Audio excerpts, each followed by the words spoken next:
I mean, obviously we're excited to be in. We knew we'd be in by winning the automatic bid, but still cool when you see your name pop up.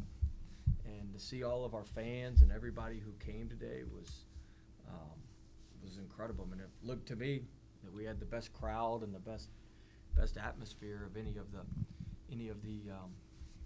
teams that they had the live look in. And so we'll get to work on Gonzaga tonight. I mean, I've seen them play on TV a few times, but I don't have any real in-depth thoughts on them right now outside of they're one of the premier programs in the country. I think they've been to 25 or 26 straight NCAA tournaments. I think they've been to the second weekend like 15 straight times or something like that. So it's not like they just get there. They've gone, they advance when they get there. So, but Salt Lake City's a good place. I've been there before for the NCAA tournament. They do a great job of hosting it, and it'll be fun. We'll be ready to roll on Thursday afternoon or Thursday night whenever we play. When will you find out time? Later on tonight. The TV sets. I'm assuming we'll play at night because Gonzaga's West Coast team. So I would assume we'll play. I'd assume just because of the time zones we'll play at night, but I don't know that. Any surprise factor? Did you go in expecting anything, or just? It's funny. Coach Chambers today. Coach Chambers, our assistant, he's like a mini bracketologist. He has all these brackets and stuff up on his thing. He texted us in our group chat. He's like, my final answer is we're going to be the 12 seed playing the 5 seed in Gonzaga in Salt Lake City.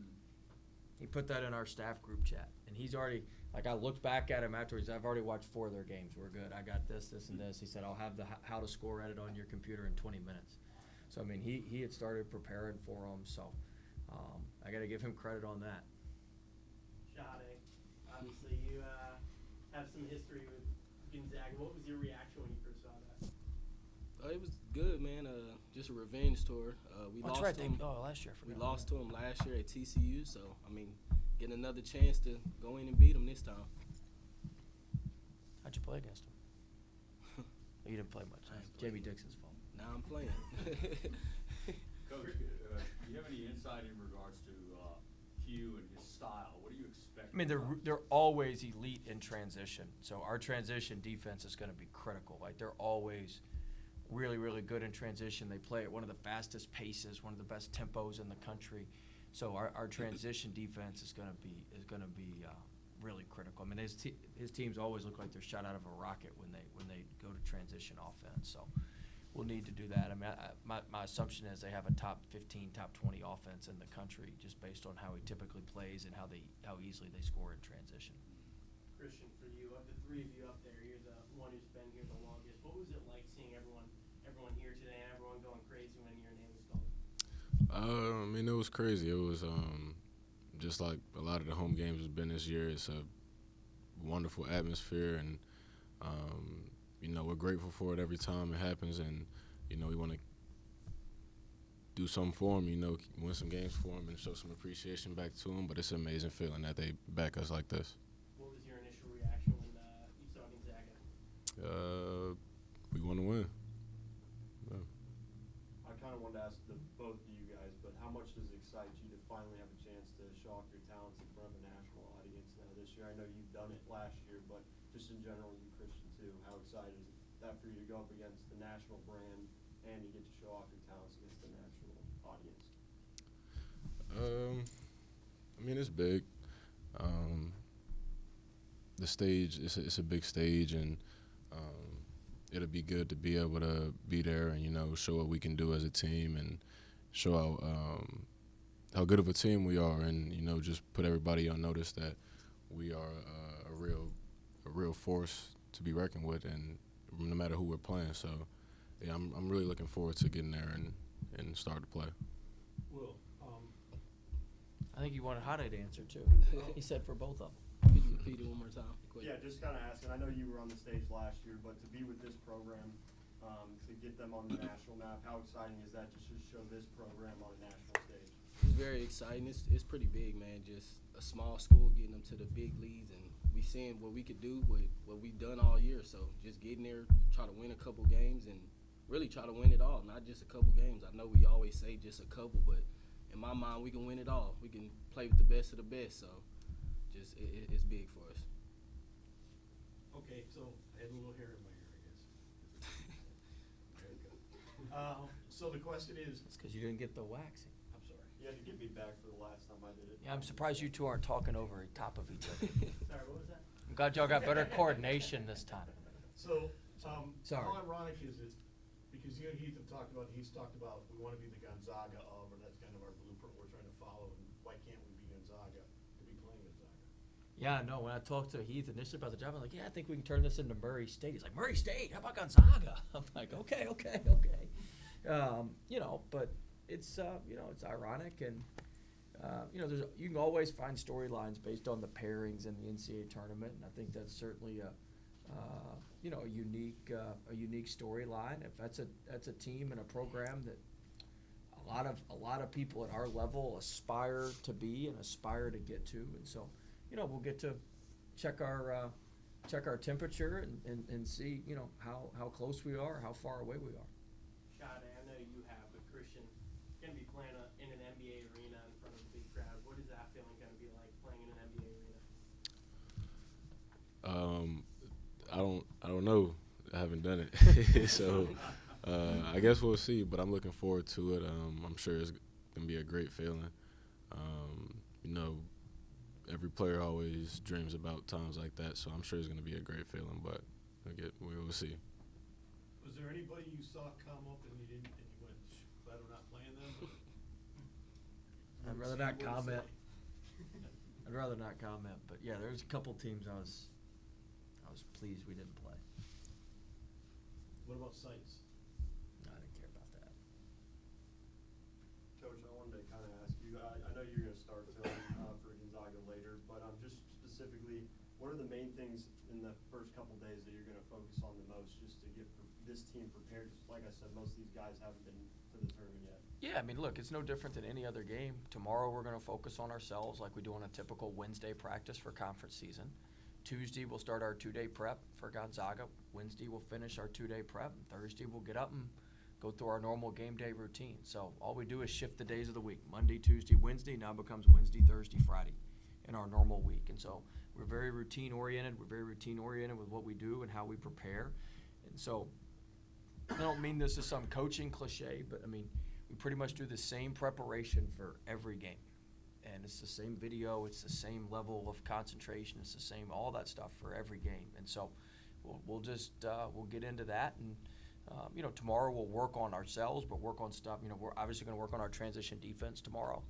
We're going to have to work on, you know, we'll get a tighter play package that we think is going to work against them offensively.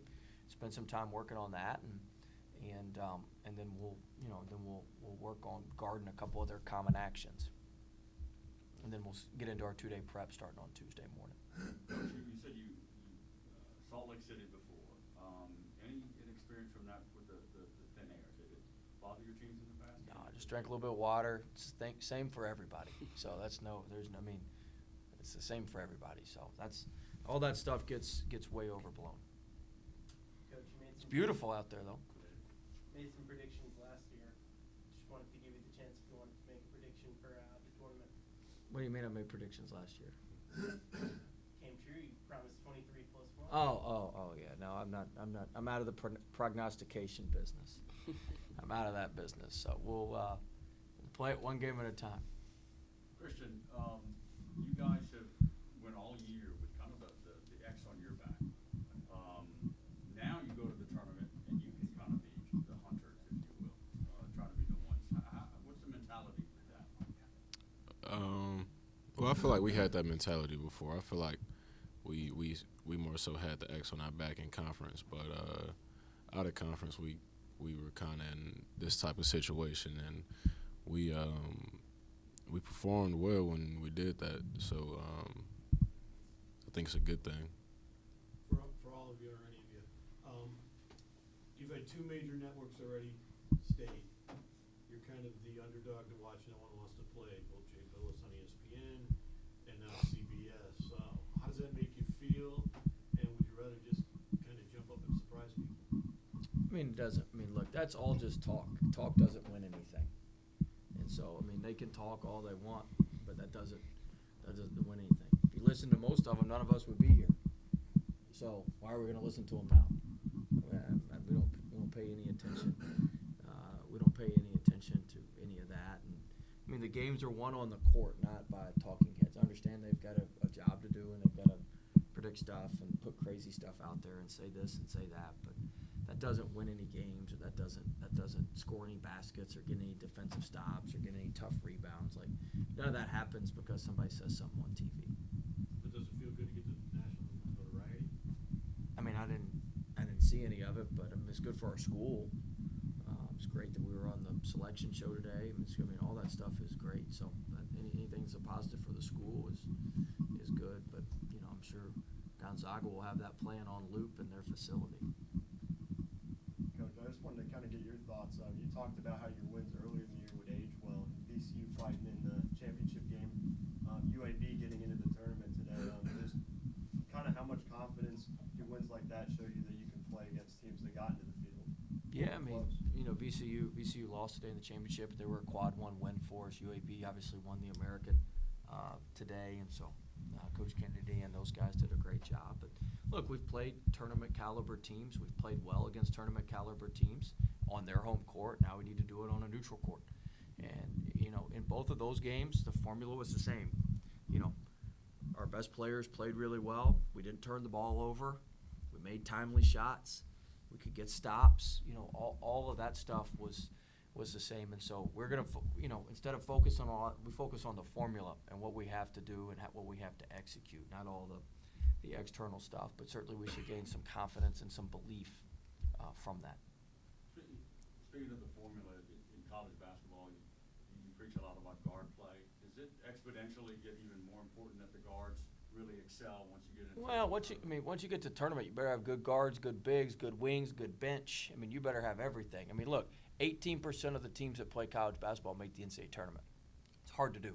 There's 366 teams that play, 68 make it. I mean, it is hard. So when you get to this point, everybody's good, and everybody's got good players. Everybody's got good depth. Everybody's got good stuff that they, you know, that they do. And so, you know, we need good guards. We need our bigs to play well. We need, you know, there's a lot of different things. There's a lot of different things that we need to go well for us to, you know, for us to win. And certainly, like you said, the good guards are a huge part of it. Good bigs are a huge part of it. And so, you know, at the end of the day, we need our best players to perform up to their capabilities. And if they do that, we don't have to have. The good news is, you know, we don't have to have a superhuman performance. It'd be nice. But we don't have to have one. If we just played our standards and played our abilities, we'll give ourselves a shot. Anything else? Thank you all very much. All right. Thank you. Good luck.